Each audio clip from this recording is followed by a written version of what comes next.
Bine ați venit, dragilor din Zodia Berbec, oriunde v-ați afla în această lume. Sunt încântată ca de fiecare dată să fim din nou împreună la o nouă lectură pentru perioada 16-22 martie. Așa că, dragilor, toți cei care aveți nu doar Soarele, ci și Luna, Venus sau poate ascendentul în Zodia Berbec, această lectură este de asemenea și pentru voi. Vă aduc aminte că este totuși o lectură generală pentru un colectiv mai larg, așa că vă rog să luați doar ceea ce va rezona cu voi. Dar înainte de a începe lectura pentru voi, dragilor din Zodia Berbec, vreau să mulțumesc din suflet tuturor celor care sunteți deja aici, care mă susțineți de fiecare dată, prin fiecare comentariu, prin fiecare gest de apreciere și prin fiecare gând bun care vine din partea voastră, așa că mii de mulțumiri. Iar dacă sunteți aici pentru prima dată, vă urez un călduros bun venit și dacă la finalul lecturii simțiți că v-a adus un pic de claritate, ghidare sau liniște interioară, eu vă invit cu mare drag să vă abonați și desigur puteți susține acest canal printr-un simplu like. Atât abonarea cât și like-ul sunt gratuite, unicul lucru necesar este decât dorința fiecăruia dintre voi. Și haideți să vedem ce vă rezervă această nouă săptămână de martie. Ce este important de știut pentru dragii mei din Berbec în săptămâna 16-22 martie. Să vedem.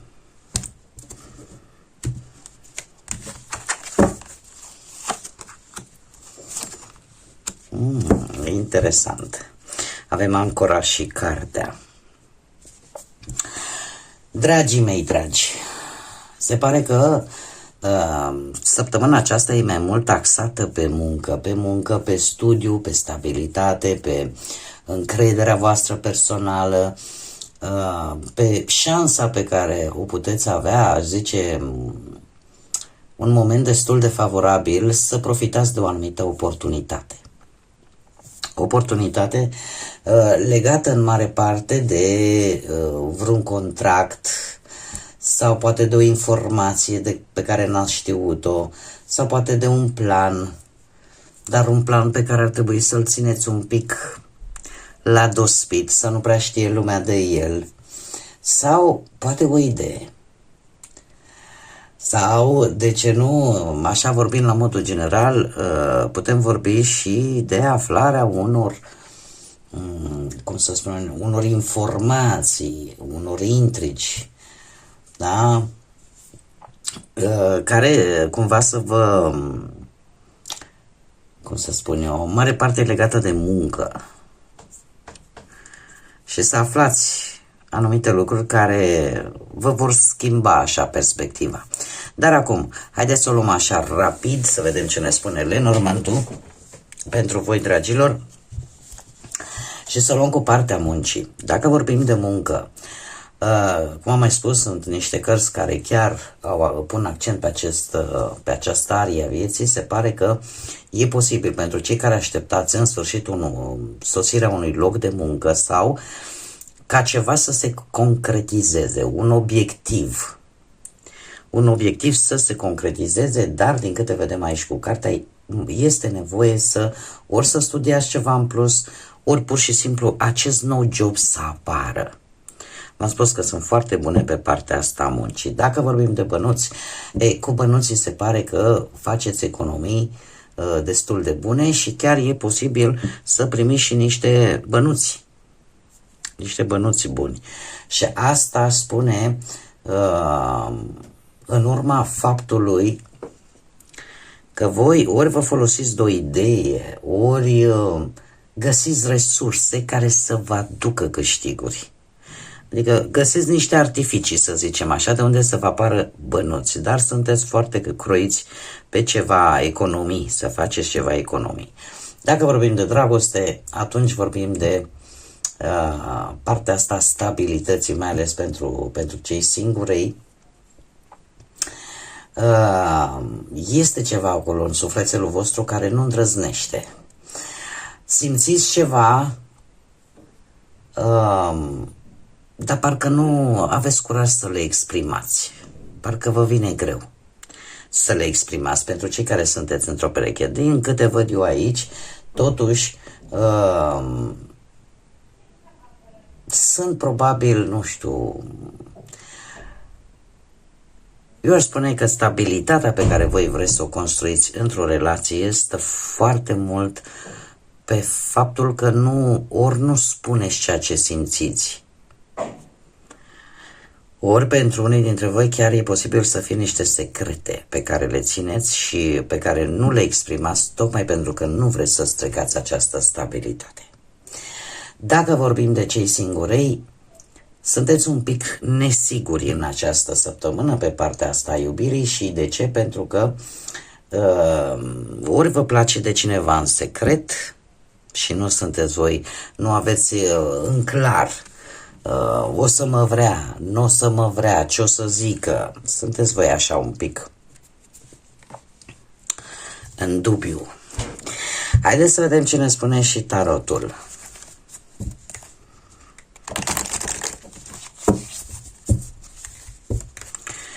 Ce e bine pentru dragii mei din Berbec în săptămâna 16-22 martie? Și stai așa că avem de pe 20 martie, intrăm deja în zodia voastră, așa că de pe acum, dragii mei, la mulți ani pentru cei care se încadrează în aceste 2-3 zile, da, de început de zodie și se schimbă energia, ce să vezi, o să vedeți. După 20 martie, cum se schimbă energia, nu mai e loc decât de vorbe. O să fie nevoie și de acțiune și o să vedem și la nivel global se anunță aceste energii. Bun, haideți să vedem, dragii mei.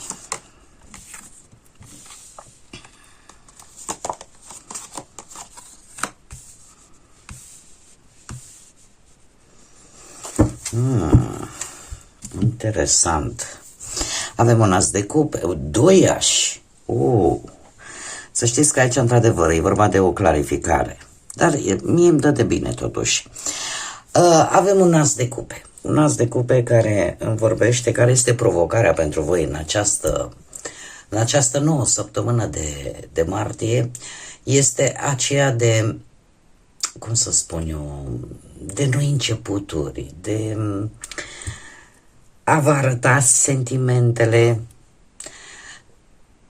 Nu știu, dacă vorbim de partea asta, haideți să le luăm așa pe grupuri, dacă vorbim de partea asta profesională, aș spune că apar proiecte, apar situații, da? Care vă inspiră. Nu știu, că e vorba de vreun proiect artistic, că e vorba de o colaborare în echipă. Cumva contează foarte mult la această propunere, la această colaborare, empatia dintre voi. Și eu aș mai spune că,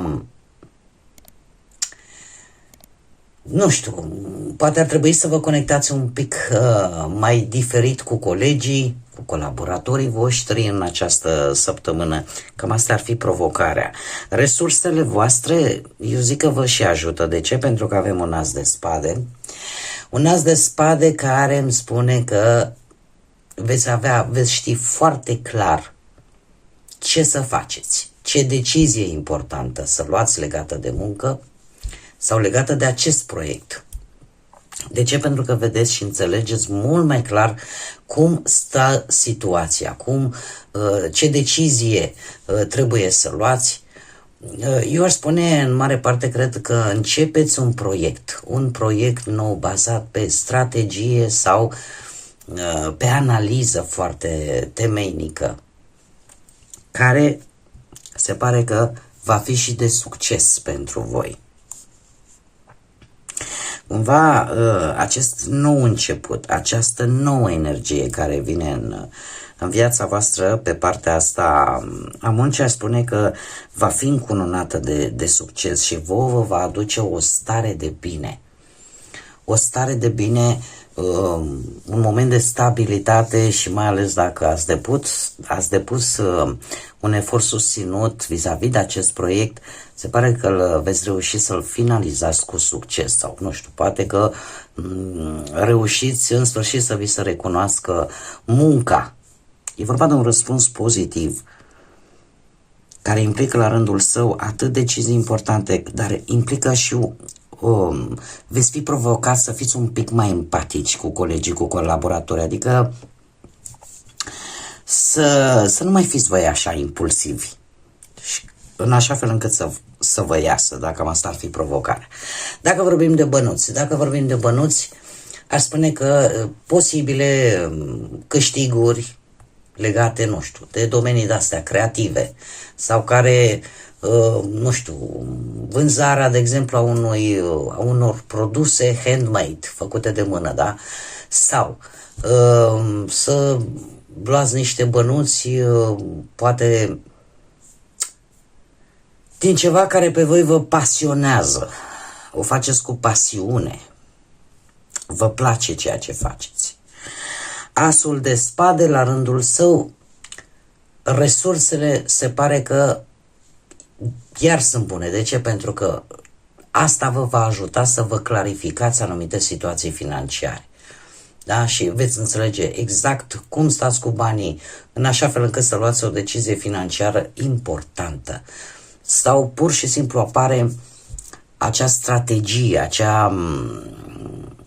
o strategie importantă care să vă ajute, indiferent cum, să rezolvați cu acest 4 de bâte, să rezolvați o situație financiară și următoarea perioadă să fie un pic mai stabilă, posibil să primiți o tranșă de bani dintr-un proiect sau aveți niște economii care le puneți la punct, da? Sau un profit, nu știu, dintr-un proiect pe care îl veți realiza și asta vă permite să vă planificați pe termen scurt și mediu, fără să fiți implicați în riscuri majore.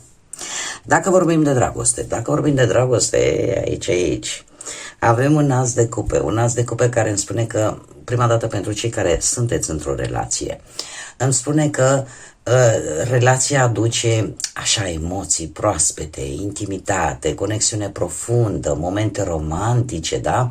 Discuții sincere, da? Și un suport reciproc unul pentru celălalt. Este un bun moment să împărtășiți sentimente, să aprofundați și mai bine legătura dintre voi.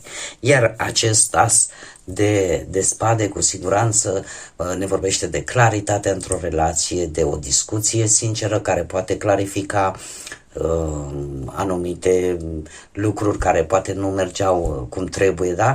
E vorba de o conversație pentru unii dintre voi decisivă, care să vă ajute efectiv să treceți peste anumite asperități pe care le-ați fi putut avea în relația voastră. Iar 4 de bâte, ce să vă spun, că sfârșitul de săptămână arată o relație stabilă, armonioasă, posibil chiar să aveți de aniversat, probabil, un eveniment frumos împreună, da? Dacă nu, poate că vă puneți la plan pe un proiect comun și în așa fel încât să apară sentimentul ăsta de siguranță, de încredere între voi. Cei care sunteți singuri, și la voi e și mai interesant, se pare că sunteți foarte emotivi, foarte tentați de atracții noi, da? Posibil chiar începutul unei iubiri sau al unei prietenii profunde, de ce nu? E posibil să aveți parte chiar de întâlniri care, nu știu, să vă trezească sentimente, să vă trezească conexiuni sufletești și veți învăța, aveți șansa să învățați mai multe despre voi prin intermediul unei alte persoane. Iar asul de spade, desigur, asul de spade îmi vorbește de o perspectivă nouă. Aveți o viziune nouă în această săptămână asupra iubirii sau poate o decizie mult mai clară legată de, de cum vedeți voi o relație sentimentală. Îți dai seama așa cam ce tip de relație îți dorești. De ce? Pentru că poate reușești să vezi de ce celelalte relații n-au funcționat. E ca o trezire. acest as de spade. Și asta, cum să spun eu, această trezire o va aduce culmea, un nou început, o nouă șansă, o nouă întâlnire. Și, desigur, avem și un patru de bâte care pentru voi, dragii mei, îmi vorbește de un moment tare bun pentru a face relații noi, pentru a vă bucura poate de o stabilitate personală, da? Chiar la un eveniment puteți întâlni persoane care să caute armonie, să caute siguranță în relații și asta să fie așa cam pe placul vostru. Acum, haideți să vedem ce ne spune și grădina secretă, ce mesaj are pentru voi, dragilor din Berbec, în această săptămână. Un mesaj, te rog, pentru săptămâna 16-22 martie. Pentru dragii mei din Berbec, ia să vedem ce avem aici. Păi voi radiați, pur și simplu, în această săptămână. Mențineți fruntea ridicată și urmează soarele. Ai motive de bucurie. Aveți motive de bucurie în această săptămână. Vedem bine și atât Lenormandul cât și tarotul ne vorbește de informații, de decizii, de lucruri care un pic se țin așa pentru voi, proiecte noi, dar dorința de stabilitate și se pare că aveți și un motiv de bucurie, dragilor, în această nouă săptămână de martie. Bun, dragii mei, cam acestea au fost mesajele pentru voi. Eu sper că au reușit așa să vă aducă un pic de ghidare, claritate, nu? Și poate, de ce nu, o nouă viziune asupra propriei vieți. Eu vă mulțumesc că ați fost alături de mine și până la o nouă lectură, nu uitați, dragilor, sunteți suflete frumoase, așa că nu uitați să zburați înalt și să lăsați credința, iubirea și pacea să vă însoțească la fiecare pas.